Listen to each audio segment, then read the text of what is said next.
पर देखिए एक चैप्टर है द रेड ट्रैप, इसको लिखा है सेल्मा लाजरलॉफ ने लिखा है। द रेड ट्रैप का मतलब होता है चूहा दानी।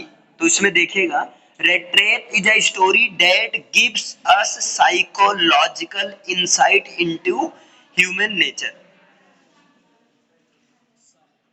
रेड ट्रैप एक ऐसी कहानी है जो कि ह्यूमन नेचर के अंदर एक साइकोलॉजिकल मनोवैज्ञानिक दृष्टिकोण को पैदा करती है, दृष्टिकोण प्रदान करती है। The author highlights how greed for material things existed in human beings.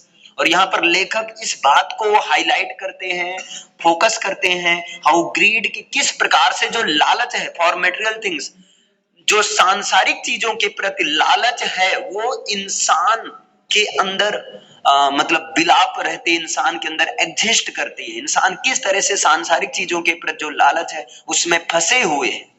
एक चूहेदानी की तरह, जैसे चूहेदानी में चूहा आकर फंस जाता है ना, उसी तरह से है ना इंसान जो है सांसारिक प्लेजर, सांसारिक सुख सुविधाओं की तरफ फंसे हुए हैं। रेड ट्रैप का अगर आप देखोगे, रेट प्लस ट्रैप, रेट मतलब चूहा, ट्रैप का मतलब फंसाने वाला। रेड ट्रैप जो बना है, देखो ये कैसे बना, रेट प्लस ट्रैप। रेट का मतलब चूहा और ट्रैप का मतलब फंसाने वाला, तो इसका मतलब चूहा फंसाने वाला क्या होगा, चूहेदानी। अब समझ में आया। सेम यहाँ पर आगे देखिए, यहाँ पर the story upholds the belief, story इस बिलीफ को बताती है, इस विश्वास को बताती है that essential goodness of human being can be awakened through love and understanding. है ना, कि जो इसेंशियल यानी कि इंसान के अंदर जो जरूरी जरूरतमंद की अच्छाई है ना, इंसान के अंदर की जो अच्छाइयां होती, महत्वपूर्ण अच्छाइयां होती हैं, उनको जो है प्यार और एक चीजों के प्रति समझ से उन अच्छाइयों को बाहर निकाला जा सकता है। आइए कहानी में देखते हैं है क्या। पहले इसको हिंदी समरिक बेस पर देखेंगे और इसके बाद में हम लोग वन बाय वन जैसे कंप्लीट होता है सारा हिंदी समरिक बेस पर, फिर इंग्लिश टू इंग्लिश आ जाएंगे। ओके बच्चा, ये क्वेश्चन आंसर का एनालिसिस करवाएंगे जैसा भी आप लोग बताना। ओके देखिएगा, यहाँ पर एक बार एक आदमी था जो तार की बनी छोटी चूहेदानियां बेचने चारों ओर जाता था, यानी कि फेरी वाले, एक पैडलर की तरह घूमता था, फेरी वाले की तरह। वह विषम परिस्थितियों में जो है, एक जो है बहुत ज्यादा खराब सरकमस्टांसेस में भी उन्हें दुकानों और फार्म हाउसों से मांग कर लाए गए सामान से अपने हिसाब से स्वयं बनाता था। इसको एक खुद बनाता था अपने हिसाब से, किंतु फिर भी व्यापार विशेष रूप से लाभदायक नहीं था, इसलिए जीवन यापन के लिए उसे भीख मांगने और छोटी मोटी चोरी करने दोनों का ही सहारा लेना पड़ता था। फिर भी उसके कपड़े फटे पुराने होते थे, उसके गाल चिपके हुए थे और भूख उसकी आंखों में साफ झलकती हुई दिखाई पड़ती थी। कोई सोच भी नहीं सकता कि ऐसे घुमक्कर के लिए कितना दुखद और नीरस हो सकता है, जो अपने ही विचारों में खोया सड़क पर चलता रहता है। परंतु एक दिन इस आदमी को विचार आया कि उसे बहुत ही मनोरंजक लगा। स्वाभाविक रूप से अपने चूहेदानियों के बारे में सोच रहा था कि अचानक उसे विचार आया कि उसके चारों ओर की पूरी दुनिया, भूमि, समुद्र, शहर और गांव के साथ पूरी दुनिया एक बड़ी चूहेदानी के अलावा कुछ नहीं है। लोगों को ललचाने या फंसाने के लिए चारे वाली वस्तुएं डालने के अलावा इस दुनिया का अस्तित्व और किसी उद्देश्य के लिए नहीं है। यह दुनिया को संपत्ति, खुशियां, आश्रय और जो है भोजन, गर्मी, वस्त्र ठीक उसी तरह देती है जैसे चूहेदानी पनीर और सूअर का मांस पेश करती है। और जैसे ही कोई चूहा भोजन के लालच में पड़कर इसे छूता है तो यह उसे बंद कर देती है और फिर सब कुछ समाप्त हो जाता है।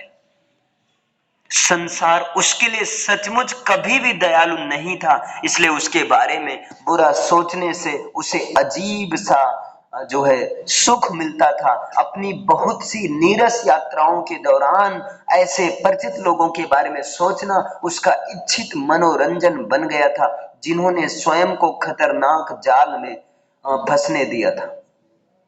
और दूसरे उनके बारे में जो अभी भी ललचाने वाले चारे का चक्कर लगा रहे थे। एक अंधेरी शाम जब वह सड़क पर थकावट के कारण धीरे धीरे जा रहा था तो उसकी नजर सड़क के किनारे स्थित एक पुराने छोटी कुटिया पर पड़ी और उसने रात भर का आश्रय पाने के लिए दरवाजा खटखटाया। उसे मना भी नहीं किया गया। आमतौर पर मिलने वाली दुखी चेहरों के बजाय घर का मालिक, जो बिना पत्नी और बच्चे का बूढ़ा आदमी था, अपने अकेलेपन में बातचीत करने हेतु किसी को पाकर खुश हुआ। शीघ्र उसने दलिया की हांडी आग पर चढ़ा दी और उसे रात्रिकालीन भोजन कराया। फिर उसने अपने तंबाकू के बंडल में से इतनी बड़ी फांक काटकर निकाली जो अजनबी और उसकी स्वयं की दोनों की चिलम के लिए पर्याप्त थी। अंत में उसने एक पुरानी ताश की गड्डी निकाली और सोने का समय होने तक अपने मेहमान के साथ ताश नामक खेल जो है खेला। समझे? मतलब पहले चिलम उलम जलाई एकदम बैठे दोनों लोग और ताश वाश खेल रहे हैं। अब आगे देखिए, बूढ़ा आदमी दलिया और तंबाकू के प्रति जितना उदार था उतना ही उदार अपनी गुप्त बातें बताने के लिए भी। अतिथि को तुरंत ही बताया गया कि अपनी समृद्धि के दिनों में उसका मेजबान अर्थात वो बूढ़ा आदमी राम से लौह उद्योग की जमीन में एक कृषक था और उसने उस भूमि पर काम किया था। अब जबकि वो दिन भर की मजदूरी नहीं कर पाता था, उसकी गाय ही उसका सहारा थी। हाँ, असाधारण थे। वह प्रतिदिन मक्खन के लिए दूध दे सकती थी और पिछले माह उसे पूरे 30 क्रोनोर भुगतान में प्राप्त हुए थे। बूढ़े व्यक्ति को अवश्य ऐसा लगा होगा कि वह अजनबी उसकी बात पर विश्वास नहीं कर रहा है कि उसने वास्तव में 30 क्रोनोर प्राप्त कर लिए होंगे। बूढ़ा व्यक्ति खड़ा हुआ और खिड़की तक गया, चमड़े का थैला उतारा जो उसकी खिड़की के ढांचे में लगी एक कील पर लटका हुआ था और 10 क्रोनोर के 3 मुड़े हुए नोट निकाले। ये नोट उसकी अतिथि की आंखों के सामने जानबूझकर सिर हिलाते हुए रखे, अर्थात इस प्रकार पकड़े कि अतिथि को दिखाई दे जाए और फिर उन्हें वापस थैले में ठूंस लिया। मतलब ये दिखा रहे कि हमारे पास पैसा है। अब फिर अगले दिन दोनों आदमी अच्छी मनः स्थिति में जागे। कृषक को अपनी गाय दोहने की जल्दी थी और दूसरे आदमी ने सोचा होगा कि जब घर का मुखिया जाग चुका था तो उसे बिस्तर पर नहीं रहना चाहिए। वे एक ही समय साथ साथ घर से निकले। कृषक ने दरवाजे पर ताला लगाया और चाबी अपने जेब में रख ली। चूहेदानी बेचने वाले आदमी ने नमस्कार किया और धन्यवाद दिया और इसके बाद दोनों अपने अपने काम पर चले गए। किंतु आधे घंटे बाद फेरी लगाकर चूहेदानी बेचने वाला एक बार फिर दरवाजे के सामने खड़ा था। तथापि उसने अंदर जाने की कोशिश नहीं की। वह सिर्फ खिड़की तक गया, एक कांच तोड़ा, अपना हाथ अंदर डाला और उस थैले को पकड़ लिया जिसमें 3 क्रोनोर रखे थे। उसने पैसा लिया, अपनी जेब में डाल लिया और फिर उसने चमड़े के थैले को बड़ी सावधानी से उसके स्थान पर लटका दिया और चला गया, यानी कि चोरी कर लिया। अब देखिएगा, जब वह जेब में पैसा लेकर चला तो वह अपनी चतुराई पर बड़ा खुश हुआ। उसने महसूस किया कि शुरू में मुख्य सड़क पर चलते रहने की उसकी हिम्मत नहीं थी। रास्ता बदलकर उसे जंगल में जाना चाहिए। शुरू के कुछ घंटों में इससे उसे कोई परेशानी नहीं हुई। दिन में कुछ समय पश्चात ही अधिक परेशानी हो गई, क्योंकि यह एक बड़ा और भ्रम में डालने वाला जंगल था जिसमें वह प्रवेश कर गया था और फंस गया था। आश्वस्त होने के लिए उसने एक निश्चित दिशा में चलने की कोशिश की, किंतु रास्ते अजीबोगरीब तरीके से आगे पीछे मुड़ रहे थे। वह चलता रहा किंतु जंगल के छोर तक ना पहुंच सका और उसने महसूस किया कि वह जंगल के उसी भाग में इधर उधर घूम रहा था। अचानक उसे संसार और चूहेदानी के बारे में अपने विचार याद आए। अब उसकी स्वयं की बारी आ गई थी। अब वह स्वयं ही संसार रूपी चूहेदानी में फंस गया था। उसने चारे को उसको मूर्ख बनाने की अनुमति दी थी और फंस गया था। मूर्खता से फंसकर दूसरे का धन चुरा लिया था और इस प्रकार संसार के मकड़ जाल में फंस गया। फंस गया था। पूरा जंगल अपने तनों, शाखाओं, झुरमुटों और गिरे हुए लकड़ों के साथ, है ना, उसे एक ऐसी दुर्गम जेल की भांति घेर रहा था जिसमें से वह कभी भी नहीं निकल सकता था। अब देखिएगा, दिसंबर समाप्त होने को था, अंधेरा पहले से ही जंगल पर छाने लगा था। इसने इसने खतरा बढ़ा दिया और उसकी उदासी और निराशा को भी बढ़ा दिया। अंत में उसे कोई उपाय न सूझा और वह अधिक थका हुआ था। ये सोचते हुए जमीन पर गिर गया कि उसका अंतिम समय आ गया था। लेकिन जैसे उसने अपना सिर जमीन पर टिकाया, उसने एक आवाज सुनी, एक जोरदार लगातार थप थप की आवाज। इसमें कोई संदेह नहीं था कि वह क्या था। वह उठ खड़ा हुआ। यह किसी लोहे की फैक्ट्री से हथौड़े के प्रहार की ध्वनि है। उसने सोचा, पास में ही लोग होने चाहिए। उसने अपनी पूरी ताकत जुटाई, खड़ा हुआ और लड़खड़ाते हुए ध्वनि की दिशा में चला। राम से लौह उद्योग जो अब बंद हो गया था, थोड़े समय पहले प्रगालक, बेलनी मिल और ढलाई घर से युक्त एक विशाल कारखाना था। गर्मी के दिनों में पूरी तरह से भरी हुई नौकाओं की कतारें उस नहर में चलती थी, जो इस इलाके के मध्य भाग में स्थित बड़ी झील की तरफ जाती थी। और सर्दी के दिनों में मिल के पास की सड़क कोयले की टोकरियों से छनकर गिरी कोयले की धूल से काली हो जाती थी। क्रिसमस से ठीक पहले लंबी अंधेरी संध्याओं में से एक लंबी अंधेरी संध्या को मुख्य लोहार और उसका सहयोगी भट्टी के पास अंधकार युक्त ढलाई घर में बैठे आग में डाले हुए कच्चे लोहे को निहाई पर डालने के लिए तैयार होने की प्रतीक्षा कर रहे थे। बीच बीच में उनमें से कोई एक लंबी लोहे की छड़ से सुलगते पिंड को कुदेरने के लिए खड़ा होता और कुछ ही छड़ों में टपकते हुए पसीनों के साथ लौटता। जैसा कि प्रथा थी, एक लंबी शर्ट और लकड़ी के जूतों के अलावा कुछ भी पहने हुए नहीं होता था। हर समय भट्टी में कई प्रकार की ध्वनियां सुनाई दे रही थी। बड़ी धौकनी कराहती थी और जलता हुआ कोयला चटकता था और आग की देखभाल करने वाला लड़का बड़ा खड़बड़ खड़खड़, है ना, खड़खड़ का शोर करता हुआ बेलचे से भट्टी में कोयला झोंकता था। बाहर जल प्रपात दहाड़ते थे। तेज उत्तरी हवा फर्श के ईंटों पर वर्षा की कोड़े मारती थी। संभवतः इस सब शोर के कारण लोहार का ध्यान एक आदमी गेट खोलकर लोहार का ध्यान कि एक आदमी गेट खोलकर आ गया। तब तक ना गया जब तक वह आदमी भट्टी के निकट आकर खड़ा हो गया। निश्चित ही रात के लिए किसी बेहतर आश्रय रहित गरीब घुमक्करों के लिए कालीमा लगे शीशों से निकलने वाले प्रकाश की चमक के पास ढलाई घर की ओर आकर्षित होना और आग के सामने तपने के लिए अंदर आना बिल्कुल ही असामान्य नहीं था। लोहे का काम करने वालों ने घुसपैठियों पर एक सरसरी और निरपेक्ष भाव से अर्थात उदासीनता से नजर डाली।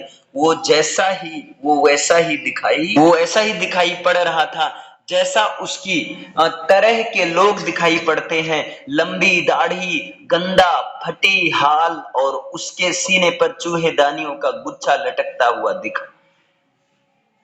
उसने ठहरने की अनुमति मांगी और मुख्य लोहार ने उसके सम्मान में एक भी शब्द बोले बिना घमंड भरी स्वीकृति में सिर हिला दिया। घुमक्कर ने भी कुछ नहीं कहा। वह वहां बात करने के लिए नहीं वरन तापने और सोने के लिए आया था। उन दिनों राम से लौह उद्योग का मालिक एक बहुत प्रसिद्ध लोहे का व्यापारी था, जिसकी सबसे बड़ी महत्वाकांक्षा बाजार में अच्छा लोहा पहुंचाना था। वह दिन रात यही निगरानी रखता था कि काम यथाशक्ति जितना संभव हो अच्छा हो। और इसी समय वह ढलाई घर में निरीक्षण के लिए अपने एक रात्रिकालीन दौरे पर आया था। स्वाभाविक रूप से जो पहली चीज उसने देखी वह लंबा घुमक्कर था जो भट्टी के इतना नजदीक सरक गया था उसके गीले फटे कपड़े से भाप उठने लगी थी। लौह व्यापारी ने लोहारों के उदाहरण का अनुसरण नहीं किया, जिन्होंने अजनबी की ओर देखने तक की कृपा नहीं की थी। वह उसके ज्यादा पास आया, उसे ध्यान से देखा और फिर उसके चेहरे को और अच्छी तरह देखने के लिए उसने झुके टोप को हटाया। परंतु निस्संदेह तुम हो नील्स अलोप, उसने कहा, तुम कैसे दिख रहे हो? चूहेदानियों वाले आदमी ने रामसी के मालिक लौह व्यापारी को पहले कभी नहीं देखा था और यह भी नहीं जानता था कि उसका नाम क्या था। परंतु उसके दिमाग में आया कि यदि वह भला आदमी सोचता है कि उसका कोई पुराना परिचित है तो शायद उसे 2 क्रोनोर फेंक कर दे दे। इसलिए वह उस लौह व्यापारी के भ्रम को तुरंत ही दूर नहीं करना चाहता था। हाँ, भगवान जानता है मेरे साथ बहुत बुरा हुआ है, उसने कहा। यहां भी ये चालाकी कर रहा है। आगे देखिए, तुम्हें रेजिमेंट से त्याग पत्र नहीं देना चाहिए था, लौह व्यापारी ने कहा। वो गलती थी, काश उसी समय भी मैं सेवा में होता तो यह कभी न होता। खैर, अब तुम मेरे साथ घर चलोगे। जमींदार के घर पर जाना और उसके स्वामी द्वारा सेना के पुराने साथी की भांति स्वागत किया जाना। हालांकि इस बात से घुमक्कर खुश नहीं हुआ। नहीं, मैं इसके बारे में सोच भी नहीं सकता था, उसने बिल्कुल चौकन्ना अपने को दिखाते हुए कहा। उसने 30 क्रोनोर के बारे में सोचा। जमींदार के घर जाना स्वयं को स्वेच्छा से शेर की मांद में फेंकने या डालने जैसा होगा। वह तो बस वहां ढलाई घर भट्टी में सोने का और यथासंभव चुपके से खिसकने का एक मौका चाहता था। लौह व्यापारी ने समझा कि वह अपने खराब कपड़ों के कारण शर्मिंदा था। कृपया ऐसा ना सोचें कि मेरा इतना सुंदर घर है, तुम वहां जा ही नहीं सकते, उसने कहा। एलिजाबेथ मर चुकी है, जैसा कि तुम पहले सुन चुके होगे। मेरे लड़के विदेश में हैं और घर पर मैं और मेरी सबसे बड़ी बेटी के अलावा कोई नहीं है। हम अभी अभी कह रहे थे कि बड़ी बुरी बात थी कि क्रिसमस पर हमारे साथ कोई नहीं था। अब मेरे साथ आओ और क्रिसमस के भोजन को थोड़ा और जल्दी समाप्त करने में हमारी मदद करो। किंतु अजनबी बार बार मना करता रहा और लौह व्यापारी को लगा कि उसे हार मान लेनी चाहिए, अर्थात उसे चलने की जिद नहीं करनी चाहिए। ऐसा लगता है मानो कैप्टन वॉन स्टेल ने आपके साथ आज रात ठहरना पसंद किया। स्टेन स्ट्रोम एक उपनाम है, उसने मुख्य लोहार से कहा और पीछे की ओर घूम गया। किंतु जाते जाते वह अपने आप हंसा और लोहार, जो उसे जानता था, अच्छी तरह समझ गया कि वह अपनी अंतिम बात नहीं कह चुका था। आधे घंटे से कम समय में ही ढलाईगर यानी कि भट्टी के बाहर उन्हें एक वाहन के पहियों की आवाज सुनाई पड़ी और एक नया अतिथि अंदर आया। किंतु इस बार यह लौह व्यापारी नहीं था। उसने अपनी बेटी को भेजा था, ये आशा करते हुए कि मनाने की ज्यादा अच्छी शक्तियां उसमें उससे अधिक होगी। उसने अंदर प्रवेश किया, पीछे पीछे अपनी बाह पर बड़ा फर यानी कि समूर का कोट डाले उनका निजी नौकर था।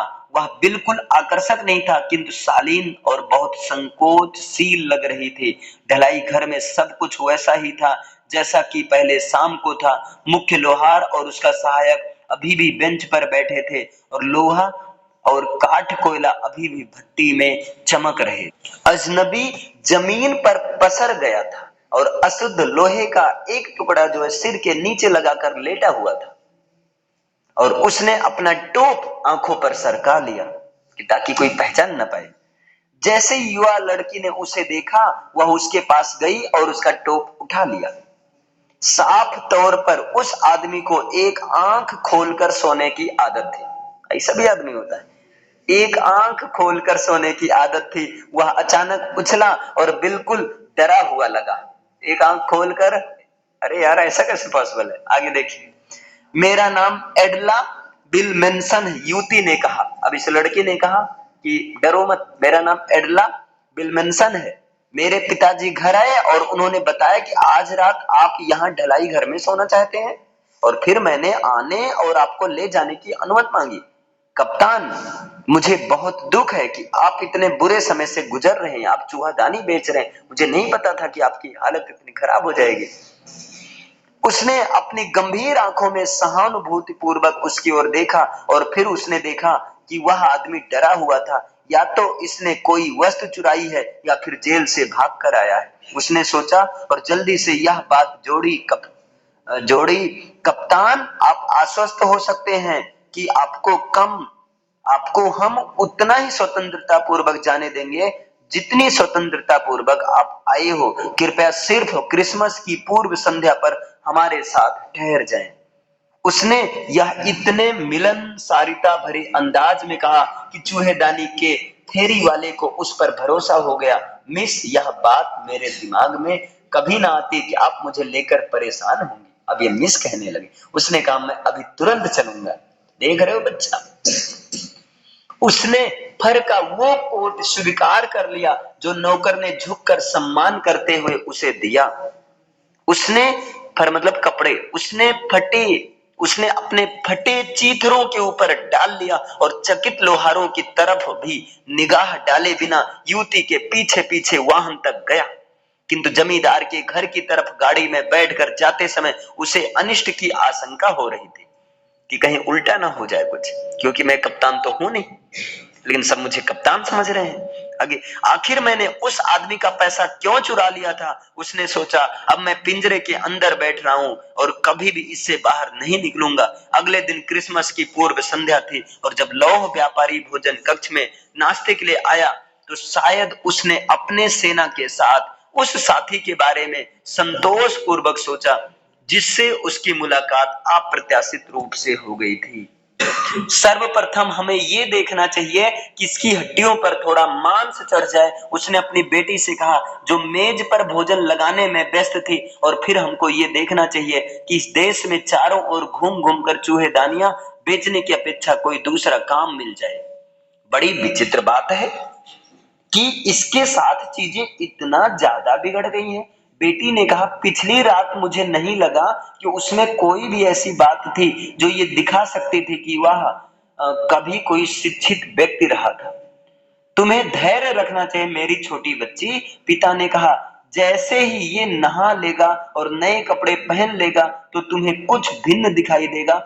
पिछली रात वह स्वाभाविक रूप से शर्मा रहा था। उसके घुमक्कर वाले कपड़ों के उतरने के साथ ही उसके घुमक्कर वाले ढंग और तहजीब समाप्त हो जाएंगे। ज्यों ही उसने ऐसा कहा, दरवाजा खुला, अजनबी अंदर आया। हाँ, अब वह सचमुच साफ सुथरा और अच्छे कपड़े पहने हुए था। नौकर ने उसे स्नान कराया, उसके बाल काटे थे और उसकी दाढ़ी बनाई थी। इसके अलावा उसने मिल मालिक की सुंदर दिखने वाली पोशाक पहन रखे थे। उसने सफेद शर्ट, क्लफ लगा कड़क कॉलर और साबुत जूते पहन रखे थे।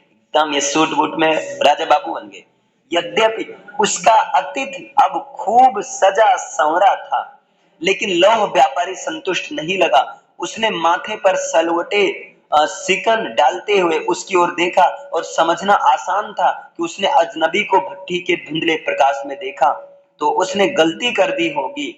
किंतु अब जबकि वह वहां दिन के खुले उजाले में खड़ा था तो उसे पुराना परिचित समझने की गलती करना असंभव था।